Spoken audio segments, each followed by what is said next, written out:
अध्याय 14 प्रकृति के 3 गुण।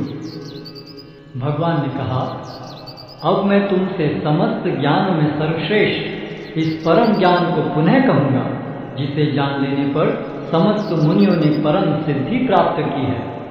इस ज्ञान में स्थिर होकर मनुष्य मेरी जैसी दिव्य प्रकृति को प्राप्त कर सकता है। इस प्रकार स्थित हो जाने पर वह न तो सृष्टि के समय उत्पन्न होता है और न प्रलय के समय विचलित होता है। हे भरतपुत्र, ब्रह्म नामक समग्र भौतिक वस्तु जन्म का स्रोत है और मैं इसी ब्रह्म को गर्भस्थ करता हूँ, जिससे समस्त जीवों का जन्म संभव होता है। हे कुंती पुत्र, तुम यह समझ लो कि समस्त प्रकार की जीव योनियां इस भौतिक प्रकृति में जन्म द्वारा संभव है और मैं उनका बीज प्रदाता पिता हूँ। भौतिक प्रकृति 3 गुणों से युक्त है। ये हैं सतो, रजो तथा तमोगुण। हे महाबाहु अर्जुन, जब शाश्वत जीव प्रकृति के संसर्ग में आता है तो वह इन गुणों से बंध जाता है। हे निष्पाप, सतोगुण अन्य गुणों की अपेक्षा अधिक शुद्ध होने के कारण प्रकाश प्रदान करने वाला और मनुष्यों को सारे पाप कर्मों से मुक्त करने वाला है। जो लोग इस गुण में स्थित होते हैं वे सुख तथा ज्ञान के भाव से बंध जाते हैं। हे कुंती पुत्र, रजोगुण की उत्पत्ति असीम आकांक्षाओं तथा तृष्णाओं से होती है और इसी के कारण से यह देहधारी जीव सकाम कर्मों से बंध जाता है। हे भरतपुत्र, तुम जान लो कि अज्ञान से उत्पन्न तमोगुण समस्त देहधारी जीवों का मोह है। इस गुण के प्रतिफल पागलपन, आलस तथा नींद है, जो बद्ध जीव को बांधते हैं। हे भरतपुत्र, सतोगुण मनुष्य को सुख से बांधता है, रजोगुण सकाम कर्म से बांधता है और तमोगुण मनुष्य के ज्ञान को ढककर उसे पागलपन से बांधता है। हे भरतपुत्र, कभी कभी सतोगुण रजोगुण तथा तमोगुण को परास्त करके प्रधान बन जाता है, तो कभी रजोगुण सतोगुण तथा तमोगुणों को परास्त कर देता है और कभी ऐसा होता है कि तमोगुण सतो तथा रजोगुणों को परास्त कर देता है। इस प्रकार श्रेष्ठता के लिए निरंतर स्पर्धा चलती रहती है।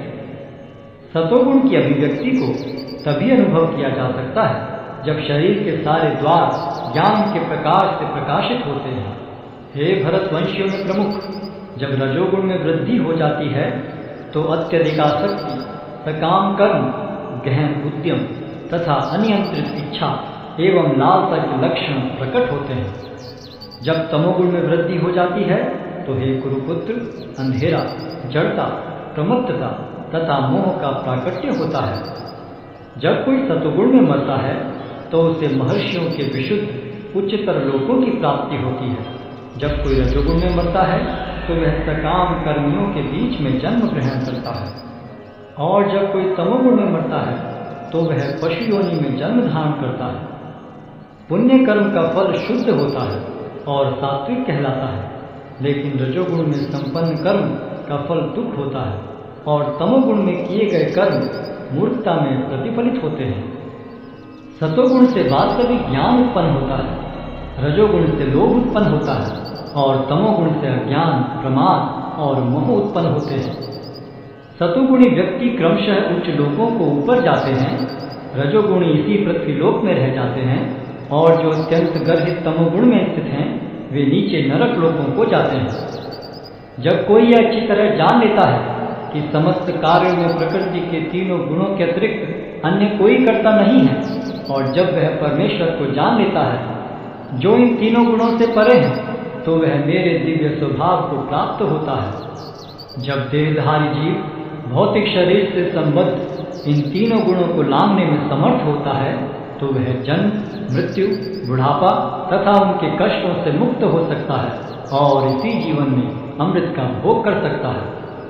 अर्जुन ने पूछा, हे भगवान, जो इन 3 गुणों से परे है वह किन लक्षणों के द्वारा जाना जाता है? उसका आचरण कैसा होता है और वह प्रकृति के गुणों को किस प्रकार लांघता है? भगवान ने कहा, हे पांडुपुत्र, जो प्रकाश, आसक्ति तथा मोह के उपस्थित होने पर न तो उनसे घृणा करता है और न लुप्त हो जाने पर उनकी इच्छा करता है, जो भौतिक गुणों की इन समस्त प्रतिक्रियाओं से निश्चल तथा विचलित रहता है और यह जानकर कि केवल गुण ही क्रियाशील हैं, उदासीन तथा दिव्य बना रहता है, जो अपने आप में स्थित है और सुख तथा दुख को एक समान मानता है, जो मिट्टी के ढेले, पत्थर एवं स्वर्ण के टुकड़े को समान दृष्टि से देखता है, जो अनुकूल तथा प्रतिकूल के प्रति समान बना रहता है, जो धीर है और प्रशंसा तथा बुराई, मान तथा अपमान में समान भाव से रहता है, जो शत्रु तथा मित्र के साथ समान व्यवहार करता है और जिसने सारे भौतिक कार्यों का परित्याग कर दिया है, ऐसे व्यक्ति को प्रकृति के गुणों से अतीत कहते हैं।